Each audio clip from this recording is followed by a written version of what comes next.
दोस्तों, कैसे हैं आप सब। चलिए शुरू करते हैं बाकीलाल का विदेशांक, स्वर की मुसीबत।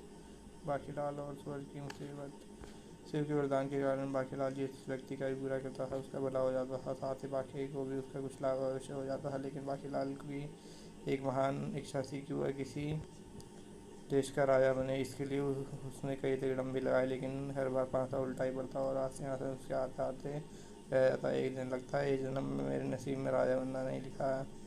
काश कि राजा विक्रम सिंह मुझे गोद ही ले ले। इस प्रकार उनकी मृत्यु के पश्चात राजा मैं ही बनूंगा। राजा बाकीलाल की जय। उसी समय एक दरबारी ने आकर सूचना दी, अरे बाकीलाल जी, आप यहाँ बैठे हैं और वहाँ महल में हर जगह आपकी तलाश हो रही है। मेरी तलाश हो रही है। यह सुनते ही बाकीलाल चौंक पड़ा। कहीं राजा विक्रम सिंह का देहांत तो नहीं हो गया और मैं राजगद्दी सौंपने के लिए मेरी तलाश जारी है। यह सोचकर बाकीलाल मन ही मन प्रसन्न होता गया। बोला, आखिर बात क्या है, बताओ। रानी स्वर्णलता ने चांद से पुत्र को जन्म दिया है बाकीलाल जी। रूपलता का नाम बाकीलाल ने स्वर्णलता रख दिया है। क्या? महाराज का कहना है कि सबसे पहले आप ही उनके पुत्र के मुंह दिखाई करेंगे, तभी वो आप पुत्र को मुंह देखेंगे। ओह, यह बात है, ठीक है, तुम चलो, मैं कपड़े बदल कर आता हूँ। दरबारी लौट गया। दरबारी के जाने के बाद बाकीलाल तुरंत उठ खड़ा हुआ और तेजी के साथ महल की ओर चल पड़ा। पुत्र हुआ है तो हुआ करे, मैं क्यों जाऊँ उसके मुंह दिखाई करने। कमबख्त हुआ कंजूस विक्रम सिंह कौन सा इनाम में मुझे अपना राजसिंहासन सौंप देने वाला है। चलता चलता बाकीलाल महल से बहुत दूर निकल आया।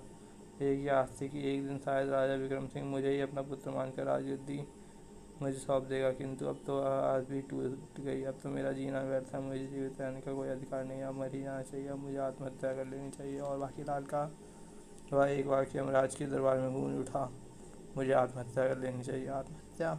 कौन है ये दुष्ट इंसान जो भगवान की इस अनुपम भेंट यानी मनुष्य योनि को त्याग करना चाहता है। अगर आपकी आज्ञा हो तो हम पृथ्वी पर झाँक कर पता लगाएं। महाराज, जाओ जल्दी पता लगा कर हमें खबर करो, जब आज्ञा। दोनों यमदूतों ने पृथ्वी पर झाँक कर देखा। यह तो बाकीलाल है जिसका जन्म भगवान शिव के आशीर्वाद से हुआ है। वो यह बाकीलाल तो बेहद शरारत के उद्दंड है। चलो महाराज को सूचित करें, मुझे आत्महत्या कर लेनी चाहिए। दोनों यमदूतों ने जैसे यमराज को वह सूचना दी। क्या बाकीलाल आत्महत्या करने वाला है? जी हाँ महाराज, किंतु अभी वह एक वृक्ष के नीचे सोया हुआ है। यही बाकी बड़बड़ा रहा है। वो इस बाकीलाल ने तो अपनी शरारत से भगवान शिव को भी नहीं बख्शा था। अगर यह वक्त से पूर्व चला आया तो गजब हो जाएगा। मुझे तुरंत इंद्र के दरबार में सूचना देवताओं को देनी होगी। यमराज तुरंत पैसे पर सवार होकर इंद्र के दरबार की ओर चल पड़ा। उधर अप्सराओं की रंगशाला में सभी देवता स्वर्ग की अप्सराओं के मनमोहक नृत्य का आनंद उठा रहे थे। वाह अद्भुत! इसी पल यमराज के आगमन के साथ नृत्य का आनंद लूट रहे देवतागण चौंक पड़े। अरे यमराज, देव यमराज यहाँ, उन्हें तो यमलोक में होना चाहिए था। यमराज की वहाँ पहुँचते ही नृत्य बंद हो गया। इंद्र ने स्वयं आगे बढ़कर यमराज का स्वागत करते हुए कहा, आइए यमराज, मैं सभी देवताओं की तरफ से आपका स्वर्गलोक में स्वागत करता हूँ। यमराज ने तुरंत कहा, मेरी स्वागत की बात छोड़ो देवराज इंद्र, और उस मुसीबत का स्वागत करने के लिए तैयार हो जाए जो किसी भी क्षण स्वर्ग आ सकती है। भला क्या मुसीबत है उस स्वर्ग का?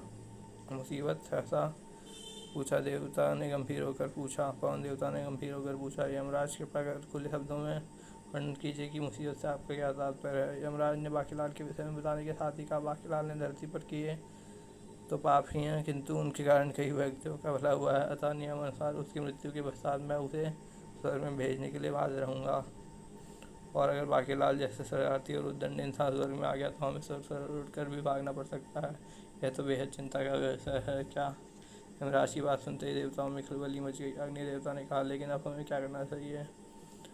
हमें कोई ऐसा उपाय करना होगा कि बाकीलाल आत्महत्या ना कर पाए। जबकि उधर बाकीलाल खूब पेट भरकर फलों का भोजन कर लिया, अब मरने में कोई कष्ट नहीं होगा। और बाकीलाल चल पड़ा मरने के लिए। नदी में डूब मरना ही सबसे सरल रहेगा। वैसे लोग तो चुल्लू भर पानी में भी डूब मरते हैं। उस स्थान से कुछ दूर नदी के किनारे चोरों का एक दल।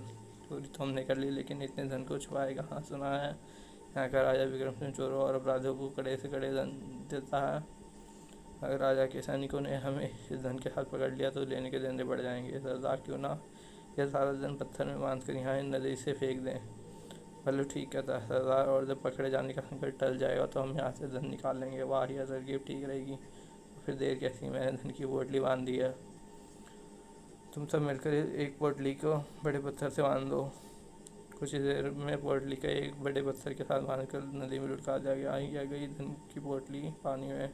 चलो अब यहाँ रुकना ठीक नहीं है। हाँ सरदार, वैसे भी वहाँ सावधान, अब हमारा सारा धन अब सुरक्षित रहेगा। उधर बाकीलाल भी मरने के लिए अच्छे स्थान की तलाश में था, तो वहीं पहुँच कर रुका। हाँ, यह स्थान मरने के लिए बिल्कुल ठीक है।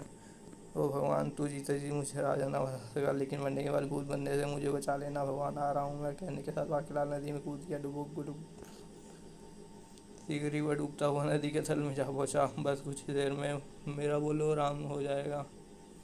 अचानक बाकीलाल चौंक उठा। अरे वह उस पोटली में क्या बंधा है, और पोटली से उस पत्थर से क्यों बंधी है।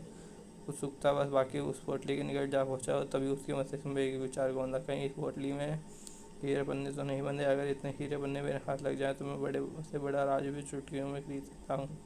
उस पोटली के ऊपर जाकर खोलना चाहिए। बाकीलाल ने पोटली को रस्सी के बंधन से मुक्त किया और मरने के बाद भूल कर पोटली को नदी के बाहर ले आया। लगता है मेरे दिन पूरे नहीं हुए हैं, जल्दी से पोटली खोल कर देखूँ, उसमें अवश्य हीरे पन्ने ही होंगे। लेकिन पोटली खोलते ही उसके सभी मंसूबों पर पानी पड़ गया। सिर्फ थोड़ी सी स्वर्ण मुद्रा। हे भगवान, या तू मेरे साथ कैसे कैसे खेल खेलता है रे। अब क्या होगा। उफ, मैं भी कितना बड़ा बेवकूफ़ हो गया था मरने, और इस पोटली के चक्कर में अपनी लुटिया डूबो कर वापस आ गया। उधर स्वर्ग में यह तमाशा देख रहे सब देवताओं ने जब बाकी को हाथ ऊपर उठाकर कुछ कहते सुना। देखो देखो, हमारा चलाया चोर रोग का चक्कर शायद कामयाब हो गया। धन मिलने से वो प्रसन्न हो उठा। ऐसा ही लगता है वह हाथ उठाकर हमें धन्यवाद दे रहा है। अब अवश्य आत्महत्या का इरादा स्थगित कर देगा। शुक्र है बला टली। फिर भी मैं 2 यमदूतों को इस पर नजर रखने का कार्य सौंप दूँ। जबकि दूसरे दिन आज मैं ऊंचे पर्वत से कूदकर अपनी जान दे दूंगा, ताकि फिर कोई धन की पोटली मुझे आकर्षित न कर सके।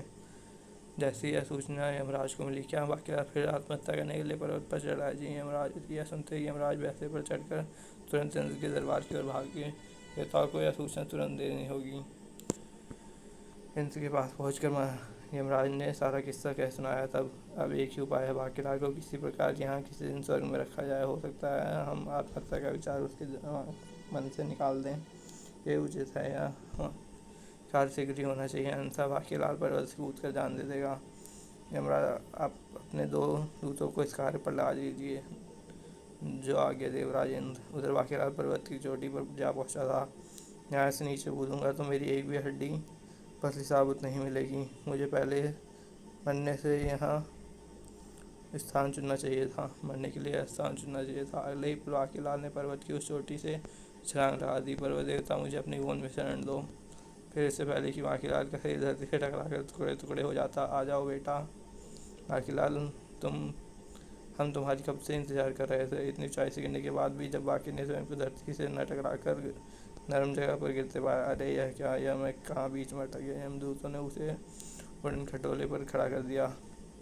फिर बाकीलाल ने यह गाहें घुमाकर जैसे यमदूतों को देखा, चौंक कर बोला, कौन हो तुम। यमदेव के दूत, हमें यमदूत भी कहते हैं।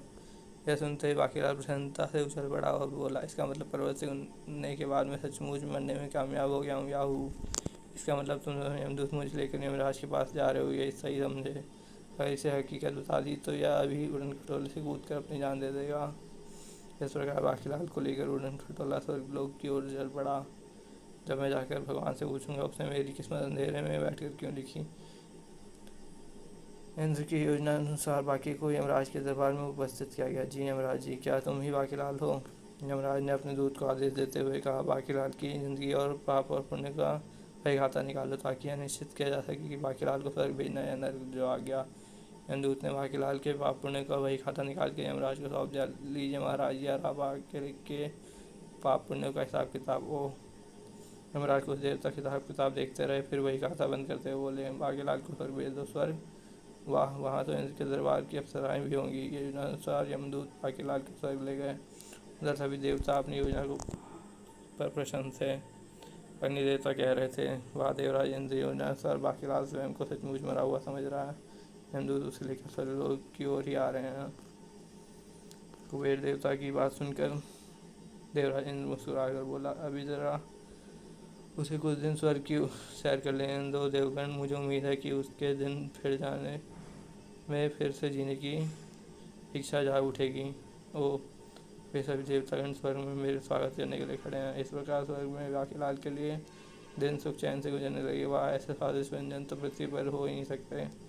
थोड़ा और लीजिए न बांकीलाल। इंद्र के दरबार में मेनका और उर्वशी नाम की अपूर्व सुंदरी को देखकर वह मंत्रमुग्ध हो उठा। वह अति सुंदर। उन्हीं दिनों देवताओं और असुरों में भयानक युद्ध भी छिड़ा हुआ था। मार डालो देवताओं को, गढ़ लो स्वर्ग पर अपना अधिकार। असुरराज धुम्कर के नेतृत्व में असुर सेना ने देवताओं पर चढ़ाई कर दी। कोई देवता बचने न पाए। भयानक युद्ध हुआ। ओह मेरा धनुष तड़ाक। अंततः धुम्कर और उसकी सेना को जान बचाकर भागना पड़ा था। भागो, देवताओं ने हमारे सारे हथियार काट डाले हैं। अभी इस हाथ पर धुम्कर बुरी तरह तलमलाया हुआ था। देवता इस भ्रम में होंगे कि हम हार मान कर लौट गए हैं, लेकिन नहीं, धुम्कर ने कभी हार नहीं मानी। वह पुनः युद्ध करेगा। धुम्कर ने महागुरु कपालतंत्र ने चिंतित स्वर में कहा, किंतु धुम्कर यह मत भूलो कि पिछले युद्ध में देवताओं ने सभी शस्त्र काट और नष्ट कर दिए हैं, हमें पंगु बना दिया है। अब अगर देवता चाहें तो हम पर चढ़ाई करके हमारा नाम निशान मिटा सकते हैं। हमें शस्त्रों का निर्माण से युद्ध से बचना होगा।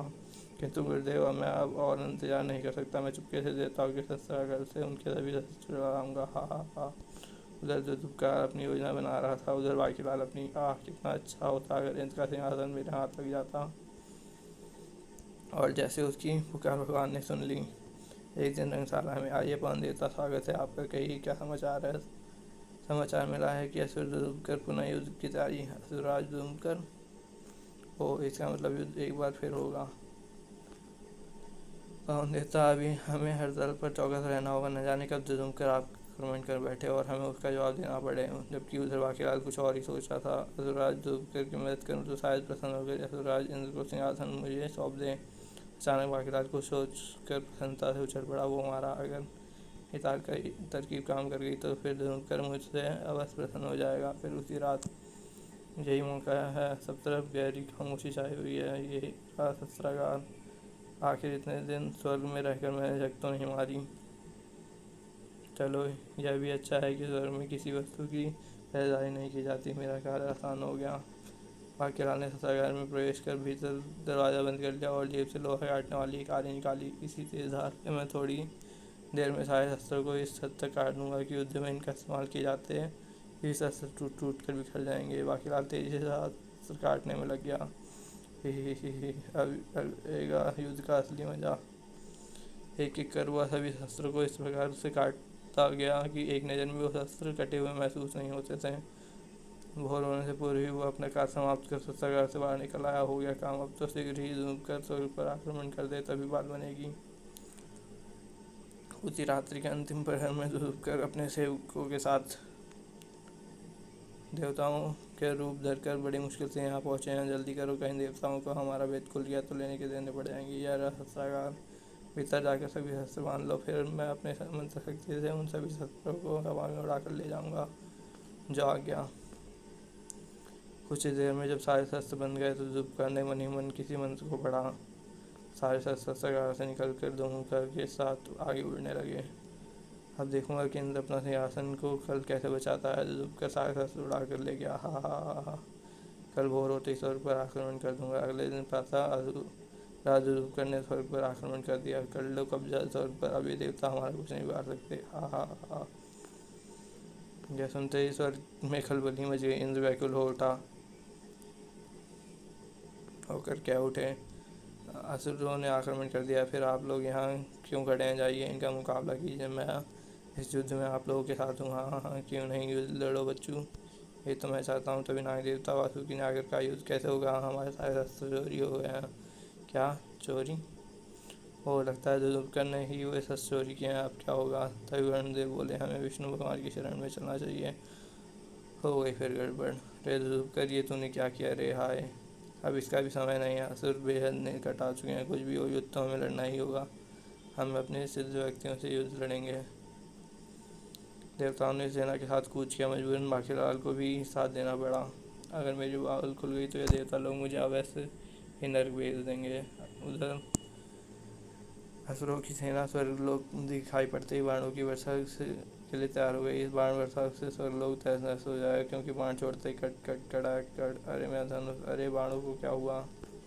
यह दृश्य देखते ही असुराज डूब कर गुड़गुड़ाकर बोला, अरे यह क्या, हमारे तीर तो टूट कर गिर पड़े हैं। उसने तुरंत बाणों को निरीक्षण किया तो वैसे काँप उठा, यह क्या, सभी तीर कटे हुए हैं। तो देवताओं ने ये चाल चली है वो।